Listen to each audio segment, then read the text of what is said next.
नमस्कार साथियों, स्वागत है आपका अपने यूट्यूब चैनल विद्या संचार क्लासेस पे।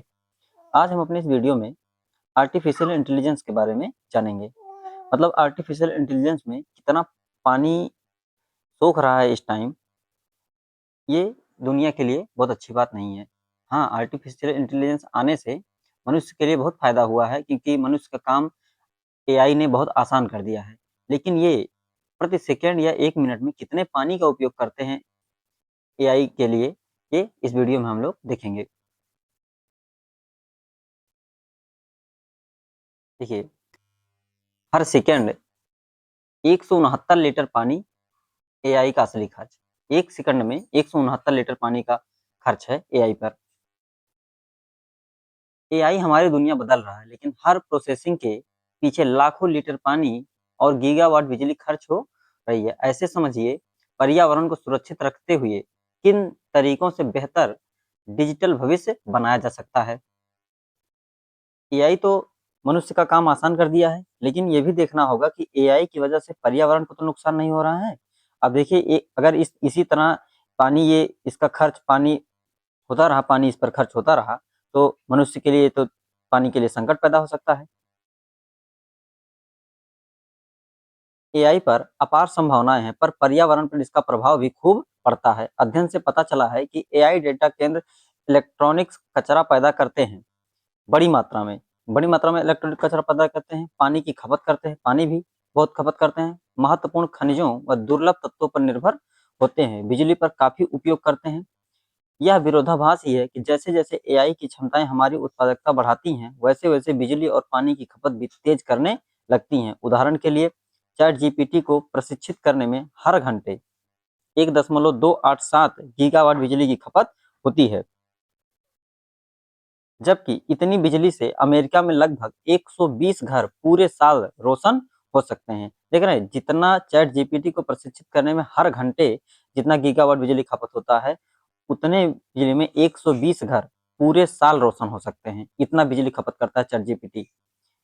इसी तरह बड़े डेटा केंद्र पानी का भी अत्यधिक उपयोग करते हैं, क्योंकि वहाँ मशीनों को ठंडा करने के लिए बड़ी मात्रा में जल की जरूरत होती है।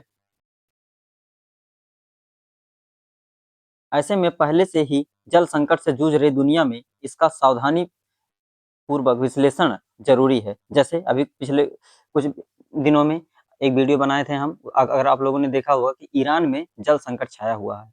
अगर ईरान में एआई से एआई संचालित करना है, तो बताइए, जब पहले से ही उस दुनिया में जल संकट छाया हुआ है, तो एआई कैसे काम करेगा? क्योंकि एआई को तो ऑलरेडी बहुत ज़्यादा जल की चलाने के लिए बहुत ज़्यादा जल की ज़रूरत पड़ती है। क्योंकि डेटा केंद्रों में कई जगहों पर तकनीकी तरक्की और पर्यावरण संतुलन के बीच तनाव पैदा किया है। उदाहरण के लिए 2019 में गूगल ने चिली के सैंटियागो में 20 करोड़ अमेरिकी डॉलर के निवेश से दूसरा डेटा सेंटर बनाने का प्रस्ताव रखा, जिसे अपने सर्वरों को ठंडा रखने के लिए प्रति सेकंड 169 लीटर पानी की जरूरत होती है। मगर इस परियोजना का स्थानीय लोगों ने विरोध किया। यह बताता है कि एआई आधारित बुनियादी ढांचों का विकास एक तरफ हमारे रोजाना के जीवन अनुभवों को बेहतर बनाता है, तो दूसरी तरफ जलवायु की चरम स्थितियां पैदा कर सकता है, जैसे सूखा, भूजल की कमी आदि को बढ़ा सकता है। प्रशासनिक दार्शनिक ब्रूनो लाटूर कहते हैं कि एआई का ढांचा सर्वर, एल्गोरिदम, खनिज, जल, श्रमिक, ऊर्जा और पारिस्थितिकी का एक हाइब्रिड मिश्रण है, जो सह निर्माणकारी एजेंट के रूप में एक साथ काम करते हैं। इसीलिए पर्यावरण की मौजूदा परिस्थितियों के अनुरूप एआई को किस तरह विकसित किया जाए और उसके द्वारा संसाधनों की खपत हो, यह एक महत्वपूर्ण सवाल है। एआई और पानी की खपत। 3 क्षेत्रों में एआई पानी खर्च करता है। कौन-कौन से क्षेत्र हैं? पहला क्षेत्र है डाटा सेंटर को ठंडा रखने में बहुत पानी लगता है, बिजली पैदा करने में और सेमीकंडक्टर बनाने में आमतौर पर सबसे अधिक पानी बिजली पैदा करने वाले में खर्च होता है। इसके बाद कूलिंग में 11 अफ्रीकी देशों में लामा 370 बी और जीपीटी-4 की जल खपत के तुलनात्मक मूल्यांकन के पता चला है कि लामा 370 बी से 10 पन्नों की रिपोर्ट तैयार करने में करीब 0.6 लीटर पानी खर्च होता है, जबकि जीपीटी-4 से उसी रिपोर्ट को तैयार करने में करीब 53 लीटर अभी दुनिया की लगभग 53 लीटर लगता है। अभी दुनिया की लगभग 33% आबादी ऑफलाइन इसीलिए जैसे-जैसे वह ऑनलाइन होती जाएगी, माँग बढ़ती जाएगी। अभी दुनिया में लगभग 33% लोग हैं जो ऑफलाइन काम करते हैं।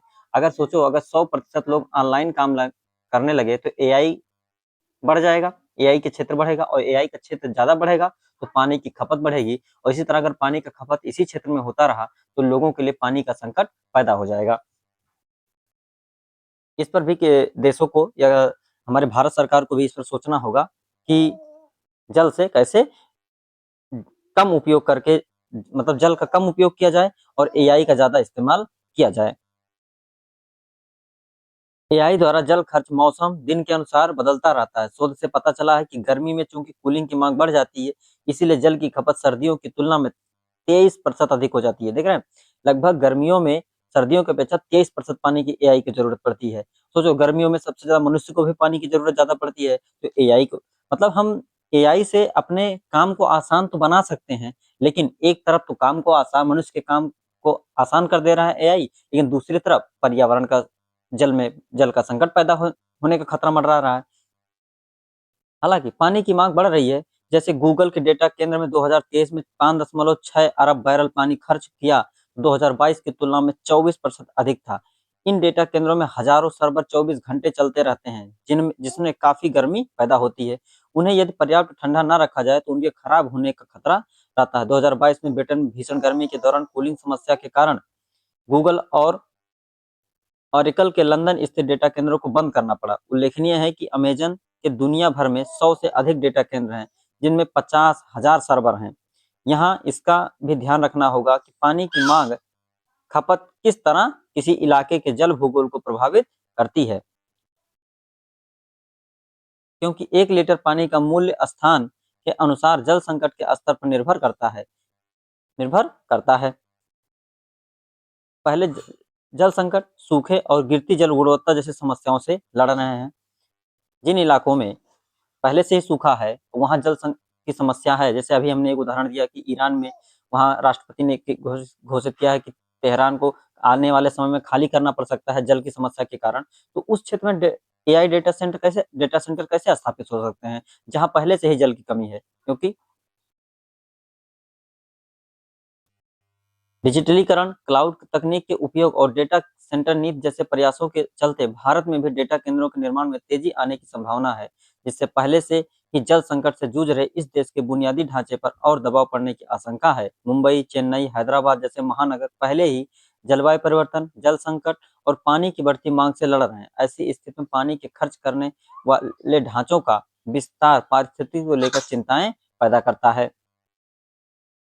आगे देखते हैं चक्रीय पद्धति एक बेहतरीन रास्ता हो सकता है। एआई द्वारा पानी की खपत को देखते हुए यूरोपीय संघ अमेरिका ने कानून बनाने शुरू किए। हालांकि ऐसी नीतियां अब भी अपवाद ही हैं। दरअसल डेटा केंद्रों में उपयोग करने वाले पानी का करीब 80% हिस्सा वाष्प बन जाता है, जबकि बाकी अपशिष्ट जल इसका अगर फिर से उपयोग किया जाए तो जल की कुल खपत कम की जा सकती है। वाशिंगटन राज्य में डेटा केंद्र खोलने से लेकर बेकार पानी को फिर से उपयोग लायक बनाने के लिए क्विंसी वाटर रीयूज यूटिलिटी बनाने की साझेदारी माइक्रोसॉफ्ट और क्विंसी शहर में। इसी प्रकार गूगल जॉर्जिया के डगलस काउंटी में नगरपालिका के अपशिष्ट जल का उपयोग करके डेटा केंद्र को ठंडा करने के लिए करता है।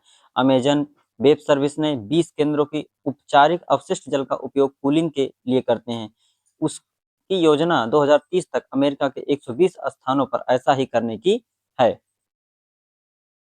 कुछ जगहों पर वर्षा जल से यह जरूरी पूरा हो सकती हैं, जिससे वहां बरसाती जल की बर्बादी भी रुक सकती है। हाँ, ये हो सकता है कि एआई में जितना पानी का उपयोग हो सकता है, उस क्षेत्र में जो वर्षा बारिश हो, उस जल को अगर इकट्ठा करके उसके लिए एक सोर्स इकट्ठा करने का एक सोर्स जरिया बनाया जाए और उसको इकट्ठा करके उसी पानी का अगर हम उपयोग करें, तो हम वर्षा जल को भी संचित भी कर सकते हैं और भूमि जल का या बर, अदर जल को बर्बाद होने से रोक भी सकते हैं।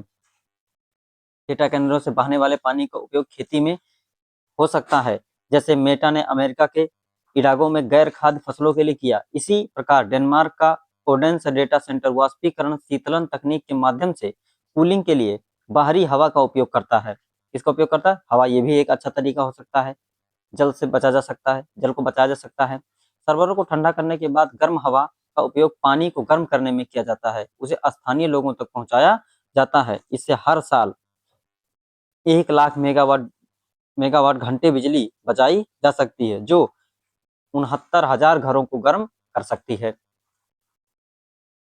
ये उदाहरण बताते हैं कि एआई इकोसिस्टम में चक्रीय जल पद्धति को शामिल करना संभव है और जरूरी भी है। अध्ययनों से पता चला है कि जिन क्षेत्रों में क्लोज्ड लूप कूलिंग सिस्टम, बेकार पानी का पुनः उपयोग, वर्षा जल संचयन जैसे तरीके लागू किए गए, वहां स्वच्छ जल को 50 से 70% तक बचाया जा सकता है। स्वच्छ जल को बचाने की बहुत जरूरत है पूरे दुनिया में, जिससे पीने के पानी की कमी नहीं होने पाए। सही फैसले से बन सकेगा डिजिटल भविष्य। आज साफ है, आज एक तरफ पानी के कुशल, स्मार्ट और चक्रीय उपयोग से एआई में जल खपत को कम करना जरूरी है, तो दूसरी तरफ जल संकट, शासन संबंधी चुनौतियों से निपटने के लिए डेटा आधारित फैसले लेने हैं।